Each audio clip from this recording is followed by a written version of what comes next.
Hey guys, welcome to my another new blog. আশা করি তোমরা সকলেই খুব ভালো আছো।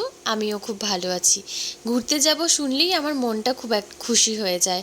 আর আমি ঘুরতে ভীষণ ভালো লাগে, সেটা ভালো লাগে যেটা ছোটোই হোক, ছোটো জায়গাতেই হোক আর বড় জায়গাতেই হোক। আর ট্রিপটা একদিনেরই হোক বা আধা দিনেরই হোক, তো যাই হোক। আর সেটা ছিল আমাদের বাইক রাইডের ট্রিপ, তো সেটা আমার কাছে আরেকটু বেশি স্পেশাল। আর আমার বাইকে করে ঘুরতে যেতে ভীষণ ভালো লাগে। তোমাদের কার কার এরকম বাইকে ঘুরতে যেতে ভালো লাগে একটু কমেন্টে জানিও। তো যাই হোক, আমি ঝটপট করে রেডি হয়ে দুজনেই আমরা বেরিয়ে পড়লাম কোলাঘাটের উদ্দেশ্যে। আর কোলাঘাটটা আমাদের কলকাতা, আমরা যেখানে থাকি সেখান থেকে বেশ দূরেই, বাট আমাদের দুজনেরই সেই জায়গাটা ভীষণ ফেভারেট। কেন ফেভারেট সেটা না হয় তোমাদের সাথে অন্য কোনো ব্লগে শেয়ার করব। তো যাই হোক, আমরা সেদিন বেরিয়ে পড়লাম। বেরিয়ে দেখো রাস্তাটাও বেশ খালি খালি ছিল।